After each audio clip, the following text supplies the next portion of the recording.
গ্রহাণুতে মিলল জীবনের উপাদান। পৃথিবীর বাইরেও কি প্রাণের অস্তিত্ব আছে? বিজ্ঞানীরা সম্প্রতি নতুন প্রমাণ পেয়েছেন যে আমাদের পৃথিবীতে প্রাণের উপাদানসমূহ সম্ভবত মহাকাশ থেকে এসেছিল। যুক্তরাষ্ট্রের নাসা মহাকাশ গবেষণা সংস্থা একটি নতুন গবেষণায় প্রমাণ করেছে যে পৃথিবীর জীবনের মূল উপাদানগুলো যেমন অ্যামিনো অ্যাসিড এবং ডিএনএ নির্মাণকারী উপাদানগুলো আসলে মহাকাশে উৎপন্ন হয়েছে। এই গবেষণাটি তাদের পরীক্ষা করা নমুনা থেকে পাওয়া তথ্যের ভিত্তিতে 2023 সালের সেপ্টেম্বরে পৃথিবীতে ফেরত আসা অ্যাস্টেরয়েড গ্রহাণু বেন্নু থেকে সংগৃহীত এই নমুনাটি মহাকাশ জীববিজ্ঞান সম্পর্কে এক অভূতপূর্ব দৃষ্টিভঙ্গি তথ্য প্রদান করেছে। নাসার ওসিরিস রেক্স মিশন 2020 সালে বেন্নু অ্যাস্টেরয়েড থেকে নমুনা সংগ্রহ করে। এই নমুনাগুলো পৃথিবীতে ফেরত আসে 2023 সালের সেপ্টেম্বরে। বিজ্ঞানীরা এই নমুনাগুলো বিশ্লেষণ করে খুঁজে পান যে এগুলোতে রয়েছে পানির সঙ্গে মিলিত অর্গানিক এবং জীবনযাত্রার জন্য প্রয়োজনীয় পদার্থ। এই ফলাফল থেকে এটা স্পষ্ট হয় যে মহাকাশে প্রাণের উপাদানসমূহ তৈরি হয়ে থাকতে পারে, যা পৃথিবীতে প্রাণের উত্থানকেও প্রভাবিত করেছে।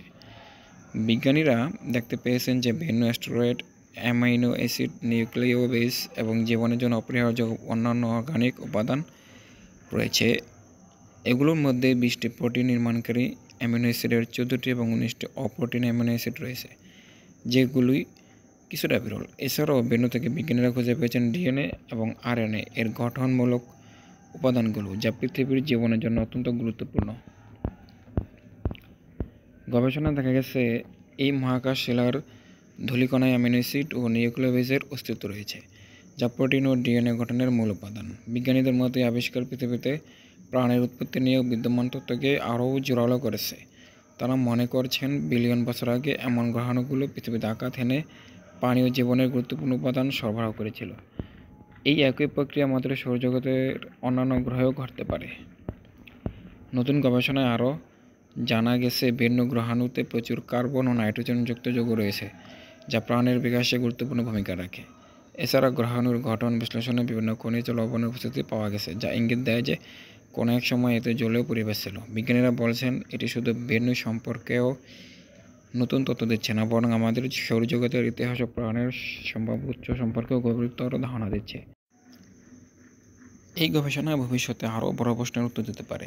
পৃথিবীতে প্রাণ কীভাবে এলো? সৌরজগতের অন্য কোথাও কি প্রাণের অস্তিত্ব রয়েছে?